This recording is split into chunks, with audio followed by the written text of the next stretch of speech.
السلام علیکم، welcome to my channel. امید کرتا ہوں سب خیریت سے ہوں گے۔ اگر میرے چینل پر نئے ہیں تو چینل کو سبسکرائب کرنا، بیل آئیکن کو پریس کرنا تاکہ ہر آنے والی ویڈیو آپ تک پہنچ سکے۔ ارے اب کیا ہوگا، سب کی زبان سے یہی الفاظ نکل رہے تھے۔ صورتحال کچھ یوں تھی کہ بندر صبح درخت پر بیٹھا مزے سے کیلا نوش کر رہا تھا کہ اچانک اس نے سست طریقے سے چلتے ہاتھی کو دیکھا تو اس کو شرارت سوجی اور ہاتھی اس درخت کے نیچے سے گزر رہا تھا تو اس نے کیلے کا چھلکا اس کے پاؤں کے قریب پھینک دیا، جس سے ہاتھی پھسلتے پھسلتے بچ گیا اور جب اوپر بندر کو دیکھا تو غصے سے سونڈ لہرائی اور زور سے درخت پر ماری۔ بندر کی ضرورت نہیں پڑی کہ دوسرے درخت پر چھلانگ لگا سکے، اور دوسرا مسئلہ یہ کہ درخت بھی کچھ فاصلے پر تھا، اور جب ہاتھی نے اپنے پاؤں سے درخت کو جھٹکا دیا تو شرارتی بندر کو جان کے لالے پڑ گئے۔ اس کو لگ رہا تھا کہ ہاتھی درخت اکھاڑ کر اپنے پاؤں تلے مسل دے گا۔ اب اس نے چیخ و پکار شروع کر دی، کیونکہ ہاتھی کسی طرح وہاں سے جانے کو تیار نہیں تھا۔ اس نے اپنے تمام دوستوں کو آوازیں دی اور وہ سب اکٹھے ہو گئے۔ وہ خود بھی ہاتھی کے قریب جانے سے ڈر رہے تھے، کیونکہ ہاتھی کا غصہ عروج پر تھا۔ درخت کی شاخیں ٹوٹ چکی تھیں۔ بندر خوفزدہ چلا تھا، اوپر والی ٹہنی سے چمٹا ہوا تھا اور بچاؤ بچاؤ کی آوازیں لگا رہا تھا۔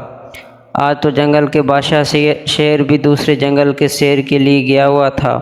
اب شدید کوئی بھی اس کو ہاتھی کے خطرناک تیور سے بچا نہیں سکتا تھا۔ ہاتھی دراصل بندر کو اس کی شرارتوں اور فضول حرکتوں کا آج مزہ سکھانا چاہتا تھا۔ لومڑی کے ذہن میں اچانک اس مسئلے کا حل آیا۔ وہ فوراً سب جانوروں کے پاس گئی اور بتایا کہ اس صورتحال پر کیسے قابو پایا جا سکتا ہے اور بندر کی جان خلاصی کروائی جا سکتی ہے۔ اگر بھالو جا کر اس سے بات کرے تو وہ ضرور اس کو بات مان جائے گا، کیونکہ وہ اچھے دوست ہیں اور امید ہے کہ ہاتھی اس کی بات نہیں ٹالے گا۔ سب اس کی بات پر متفق ہوئے اور بھالو سے کہا کہ اس موقع پر بندر کی مدد کرے اور اس کو ہاتھی سے معافی دلوا دے۔ بھالو سر ہلاتا درخت کی طرف بڑھا، جس کی صرف 1-2 شاخیں ہی رہ گئی تھی اور بندر کو اپنی موت سامنے نظر آ رہی تھی۔ بھالو ہاتھی کے قریب آیا اور اس کی منت سماجت کی اور یقین دلایا کہ آئندہ بندر ایسے کوئی حرکت نہیں کرے گا۔